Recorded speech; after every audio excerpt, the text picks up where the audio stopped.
मशरिक़ वुस्ता में 12 रोज़ से जारी जंग खात्मे के करीब। ईरान और इसराइल के दरमियान जंगबंदी पर अमल शुरू। ईरान ने सीज़ फायर कर दिया। इसराइल का भी जंगबंदी का बाज़ाब्ता ऐलान। वज़ीर आज़म नेतन्याहू ने कहा, ईरान के साथ ट्रंप की जंगबंदी तजावीज़ पर इत्तफाक कर लिया। किसी भी खिलाफ वर्जी पर पूरी ताकत से जवाब देंगे। ईरानी एटमी और बैलिस्टिक खतरा ख़त्म करने पर ट्रंप का शुक्रिया। सदर ट्रंप ने कहा, सीज़ फायर का आगाज़ हो गया है, बराए मेहरबानी खिलाफ वर्जी ना करें। ईरानी वज़ीर ख़ारजा अब्बास अराग़ची ने कहा, इसराइल के खिलाफ कार्रवाइयाँ रोकनी। सेहूनी रियासत को सज़ा देने का अमल सुबह 4 बजे तक जारी रहा। इसराइली जारियत रोक दे तो जवाबी कार्रवाई नहीं करेंगे। ईरानी कौम अपनी अफवाज की कुर्बानियों पर फ़ख्र करती है। वतन के दिफा के लिए तैयार अपनी बहादुर अफवाज का शुक्रिया अदा करता हूँ।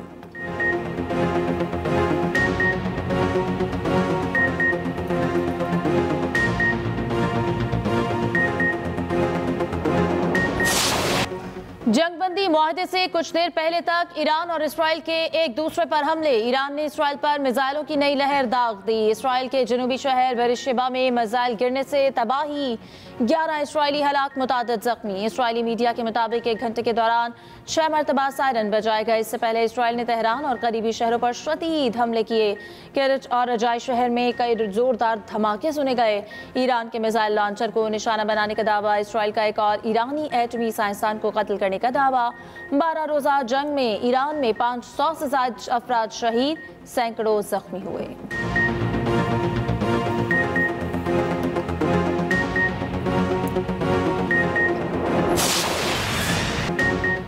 इसराइल और ईरान दोनों उनके पास आए और अमन की बात की। अमरीकी सदर ट्रंप का दावा, कहा इसराइल और ईरान जंगबंदी पर आमादा हो गए। 24 घंटे बाद 12 रोज़ा जंग मुकम्मल ख़त्म हो जाएगी। दुनिया और मशरिक़ वुस्ता जंग की असल फातेह हैं। मुस्तकबिल में दोनों अक़वाम को अमन, मोहब्बत और खुशहाली मिलेगी।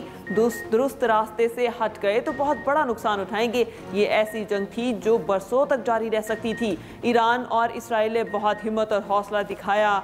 खुदा ईरान, इसराइल, मशरिक़ वुस्ता और अमरीका पर अपनी रहमतें नासिल करे। एक और पैगाम में कहा, आज की डील अपने काबिल B-2 तैयारों के पायलट्स की सलाहियत और जुर्रत के बगैर कभी नहीं कर सकते थे। ईरान पर ऑपरेशन में शामिल हर शख्स का शुक्रिया अदा करता हूँ। नायब अमरीकी सदर का कहना है, ईरान अब कभी एटमी बॉम्ब नहीं बना सकेगा। अगर बनाएगा तो अमरीकी फ़ौज निमट लेगी। ईरान इसराइल जंगबंदी के बाद पाकिस्तान स्टॉक मार्केट में तारीखी तेज़ी। इंडेक्स में 5% से ज़ायद का इजाफा। कारोबार 1 घंटे के लिए मुअत्तल। दौरान ट्रेडिंग इंडेक्स में 5,878 पॉइंट्स का इजाफा। 6 नफ्सियाती हदें अबूर 1,22,045 की सतह पर पहुँच गया। दूसरी जानिब आलमी मंडी में खाम तेल की कीमतों में बड़ी कमी।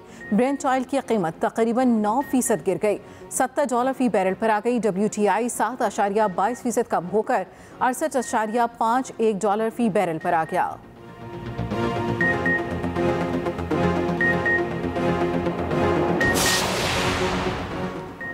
मुत्तहिदा अरब अमारात, कतर, कुवैत, बहरीन ने अपनी फ़ज़ाई हुदूद खोल दी। परवाज़ों के रश की वजह से अमारात में फ़्लाइट शेड्यूल में रद्द बदल। इसराइल ने भी अपनी फ़ज़ाई हुदूद खोल दी हैं। कौमी एयरलाइन का भी खलीज के लिए फ़्लाइट ऑपरेशन बहाल। मुख्तलिफ एयरपोर्ट्स पर परवाज़ों के आमद और रफ्त ताख़ीर का शिकार।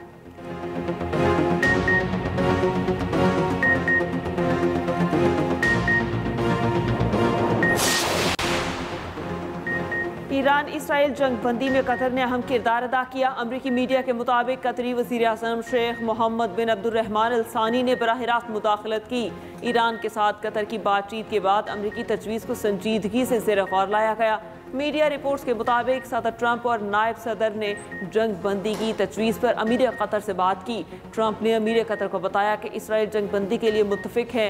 कतरी वज़ीर आज़म ने फ़ोन करके ईरान की रजामंदी हासिल की।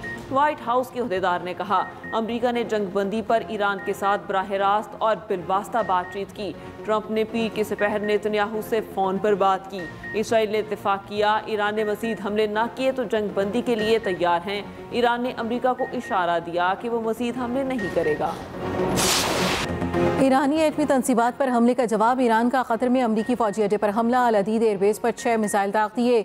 शाम के मगरबी सूबे हसाका में अमरीकी फ़ौजी अड्डे को निशाना बनाया।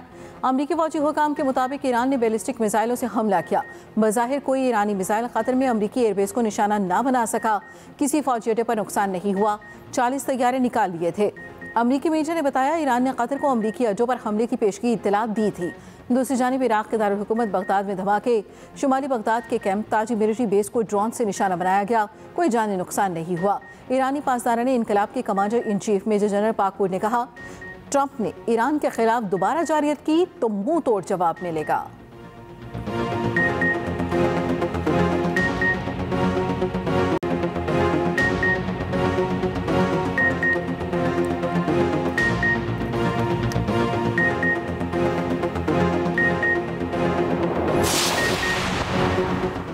किसी से ज्यादती की ना किसी के आगे सर झुकाएंगे। ईरानी सुप्रीम लीडर आयतुल्लाह खामेनी का कहना है, ईरानी वो कौम नहीं जो हार मान दे। ईरान किसी भी सूरत में किसी की जारहत कबूल नहीं करेगा, यही ईरानी कौम की मंतक है। ईरानी सुप्रीम सलामती काउंसिल के मुताबिक ईरानी हमले से हमारे दोस्त, बरादर और पड़ोसी मुल्क कतर को कोई खतरा नहीं।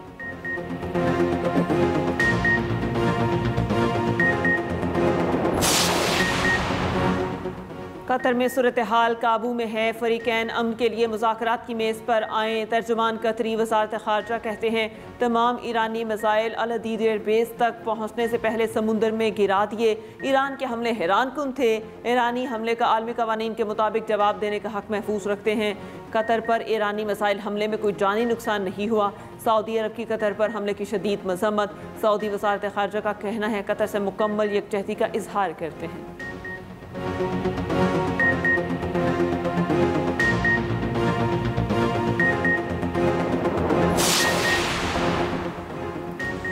वज़ीर-ए-आज़म शहबाज शरीफ की कतर के सफ़ीर से मुलाकात। गुज़श्ता रोज़ के हमलों के बाद वज़ीर-ए-आज़म का अमीर कतर और अवाम से इजहार यकजहती। कहा, हम कतरी बहन भाइयों और पूरे खित्ते की सलामती और तहफ़्फ़ुज़ के लिए दुआ को हैं। मशरिक़ वुस्ता में क़याम अमन के लिए पाकिस्तान ने हमेशा बातचीत और सिफारतकारी पर जोर दिया। शहबाज शरीफ की सऊदी सफ़ीर नवाफ अल मालिकी से भी मुलाकात। मशरिक़ वुस्ता की सूरत हाल पर तबादला ख्याल। शाह सलमान और वली अहद मोहम्मद बिन सलमान के लिए नई ख्वाहिशात का इजहार। सऊदी अवाम के लिए पाकिस्तान की यकजहती के आज़म का यादा। वज़ीर-ए-आज़म ने ट्वीट में कहा, पाकिस्तान खित्ते में मुज़ाकरात और सिफारतकारी के जरिए अमन की कोशिशें जारी रखेगा।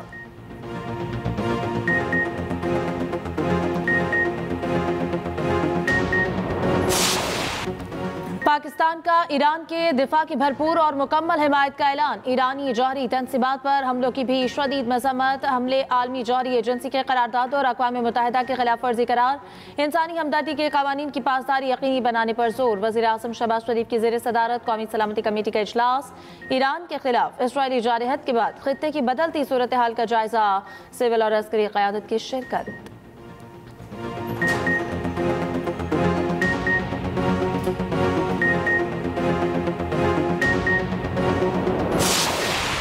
We've seen a genocidal, apartheid-imposing, expansionist regime conduct an ever-expanding war, which has the potential to drag us all towards World War III.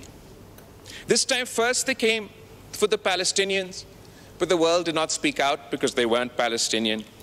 Then they came for the Lebanese, but we did not speak out because we were not Lebanese. And then they came for the Yemenis, but we did not speak out because we're not from Yemen. And now they have come for Iran. If we do not speak out, Mr. Speaker, there will be no one left when they come for us. Israeli जारहियत का सिलसिला रोकना पाकिस्तान की सलामती के लिए ज़रूरी है। बिलावल भुट्टो ज़रदारी का कौमी असम्बली में खिताब। कहा, पहले इसराइल फ़लस्तीनियों के खिलाफ आया, दुनिया में कोई नहीं बोला। फिर लिबनान पर जारहियत की, कोई नहीं बोला क्योंकि हम लिबनानी नहीं थे। फिर वो यमन के खिलाफ गए, कोई नहीं बोला क्योंकि हम यमनी भी नहीं थे। और अब इसराइल ईरान के खिलाफ आके अगर हम अब भी ना बोले तो उस वक्त भी कोई बोलने वाला नहीं होगा, जबकि हमारे खिलाफ आएंगे। खित्ते में इसराइल की जारहियत का सिलसिला फौरी तौर पर रोकना होगा। बिलावल भुट्टो की ईरान की जोहरी तनसीबात पर अमरीकी हमले की शदीद मजम्मत। हमारे खित्ते में भी नेतन्याहू की सस्ती कॉपी है, हमने उसे शिकस्त दी। दुनिया के सामने अमन का पैगाम रखा। भारत ने सिंतास मुआहिदा ना माना तो पाकिस्तान जंग करेगा।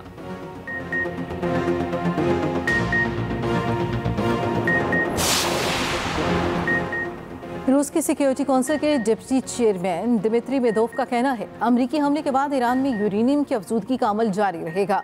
इस वक्त ईरान को बहुत सारे मुल्क अपने वॉर हेड्स भी देने को तैयार हैं। ईरान का निज़ाम हुकूमत न सिर्फ महफूज रहा बल्कि पहले से ज़्यादा ताकतवर हो चुका। अमरीका एक नई जंग में घसीटा जा चुका है। अब ज़मीनी जंग का खतरा मंडला रहा है।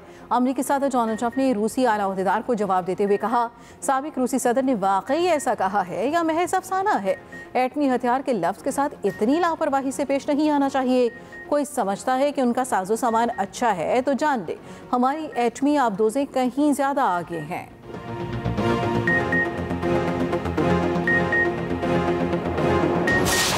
हमें मायूस किया हुआ है, लेकिन अल्लाह के दरबार में फिर भी उम्मीद रखते हैं कि इंशाअल्लाह ताला कहीं ना कहीं से तो इंसाफ होना है और खान साहब के साथ इंसाफ होकर रहेगा। खान साहब को दुनिया की तारीख माइनस नहीं कर सकती, बड़े बड़े नहीं माइनस कर सके। खान साहब का वोट है हमारे पास, हमारे वोट थोड़े।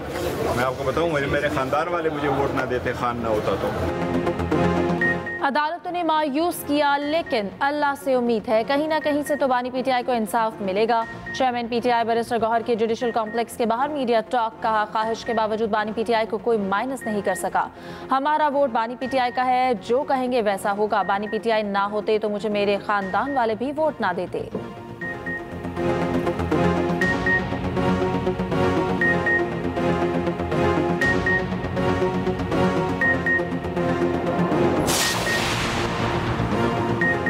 में 17% कमी के बावजूद इदारों के बजट में इजाफा। 28.8 खरब रुपए के ज़रूरी अखराजात का बिल कौमी असम्बली में पेश।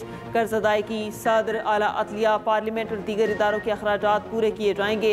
रोसम एक्सप्रेस और एक्सप्रेस ट्रिब्यून की रिपोर्ट के मुताबिक तकरीबन 1 खरब रुपए मुख्तलिफ रियासती इदारों के लाजमी अखराजात के लिए मुख्तस किए गए। ऐवान सदर के लिए 2.7 अरब मांगे गए। सुप्रीम कोर्ट के लिए 6.6 अरब रखे गए।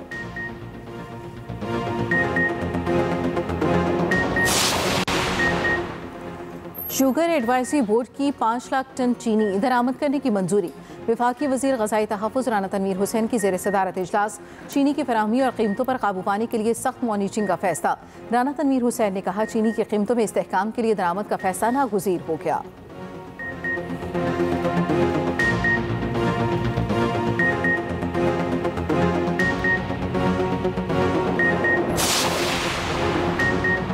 ईरान से बलूचिस्तान को बिजली की फराहमी बहाल। केस्को तर्जुमान के मुताबिक पश्चिम, मंद और पोलान जिवानी ट्रांसमिशन लाइन्स रात 1 बजे बहाल हुई। मकरान डिवीजन में बिजली फराहमी की सूरत हाल मामूल पर आ गई।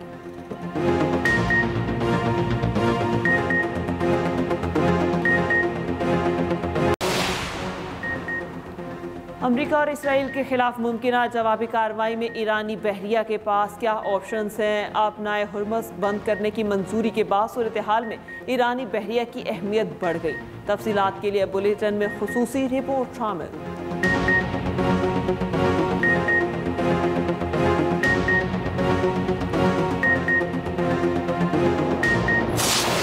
इस्लामाबाद और गिरदोनवाह में बारिश, मौसम खुशगवार हो गया। महकमे मौसमियात ने 25 जून से मानसून बारिशें शुरू होने की नवीद सुना दी। 1 जुलाई तक मुल्क भर में बारिशें मुतवक्के। बारिशों से शहरी इलाकों में सैलाब का खतरा। सैलाब और लैंडस्लाइडिंग का अलर्ट जारी। बलूचिस्तान के बेशतर इलाकों में 25 से 28 जून तक बारिशों की पेशगोई। नदी नालों में तुग़यानी और सैलाबी सूरत हाल का खदशा।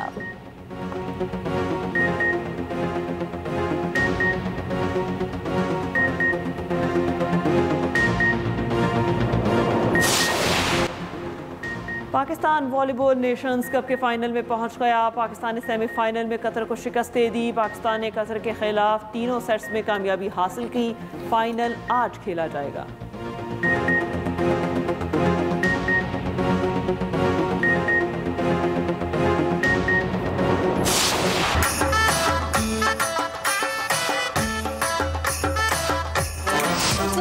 रिजेक्ट किया और तुम उसके पीछे कुत्ते की तरह दुम हिलाए हुए भाग रहे हो अभी भी। सही है और क्या गलत, इसका फैसला तो आने वाला वक्त ही करेगा। मैं उसकी शादी यहाँ तोड़ने आई हूँ और तुड़वा के रहूंगी। मैं याद दिलाऊं मैं कौन हूँ? भूल गई? तुम्हें देख लूंगी। यही तो मैं चाहता हूँ, तुम सिर्फ मुझे देखो। मोहब्बतों का अंकन, राजों का इम्तिहान और बेची के फैसले। एक्सप्रेस एंटरटेनमेंट के नए ड्रामा टेढ़ा अंकन ने धूम मचा दी। देखिए ड्रामा हर पीर, मंगल और बुध की रात 7 बजे सिर्फ एक्सप्रेस एंटरटेनमेंट पर।